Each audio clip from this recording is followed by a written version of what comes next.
Hello, welcome to Do It Like a Dancer. Today we're going to be breaking it down spins from the very beginning step.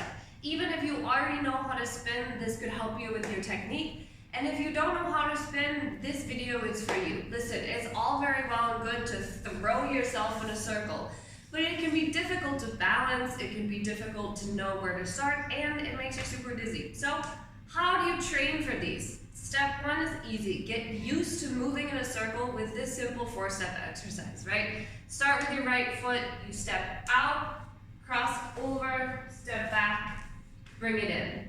Then you go the other direction, right? It's a 4-step turn. You just get used to moving in a circle, right? Because you're going back and forth, you don't really have time to get dizzy, but it helps you work on your footwork and get used to moving in a circle. Great.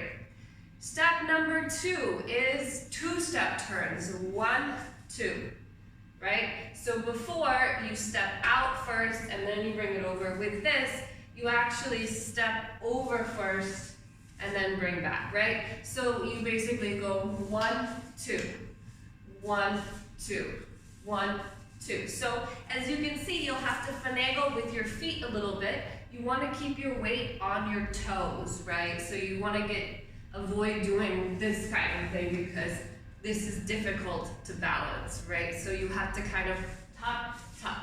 Pro tip, it's not from your shoulders, it's from your pelvis. This is your control area. So if you keep your pelvis strong and your core muscles engaged, then you can balance this. And also don't lock your knees, right? Locking your knees, easy way to fall over. All right, step number 3 is start to work on your spotting. Okay, you've heard maybe this word before in ballet, but it's not just for ballet. Actually, this is a really good way of keeping your body in control while you're doing a spin, right? So this is how you train. It's pretty simple. You pick a spot, you stare at it, you turn until the point where you have to like break your neck, not literally break it, but move it.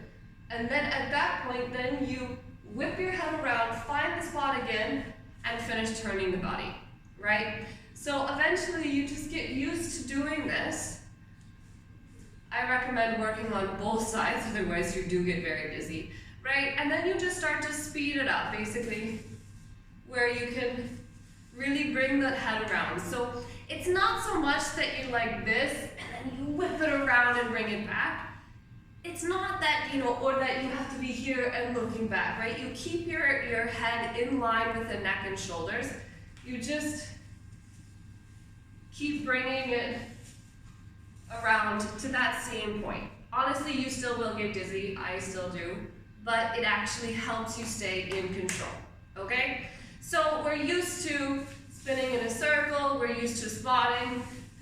You can start to work on one-legged spins, basically step 4, one-legged spins, where you basically shift your weight, and then as you shift it onto the right leg like this, you engage the core and bring this other leg around in a circle, right? So you shift and spin, shift and spin, right?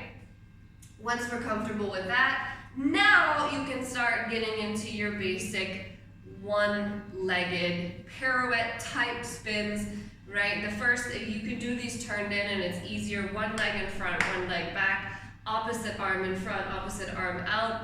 And as you bend and stretch, you're gonna bring those arms in and leg around, top, right?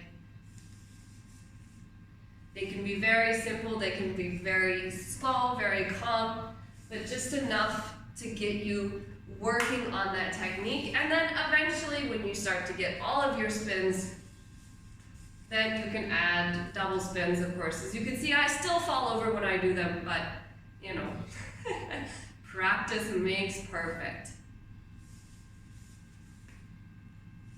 And that's all really. This is kind of a basic breakdown of how we train for spins. Let me know how it goes in the comments. If you have other questions, do let me know. I'm here. Make sure you do all of the YouTube things, like, share, subscribe, bell icon, all that stuff. And hey, if you like this, share it with a friend. A huge thank you to all my Patreons for your support. If you'd like to support me on Patreon and help me do more of this, you can find me at patreon.com/Gillian Rhodes, the performer. Thanks for watching. I'll see you next time. Bye-bye.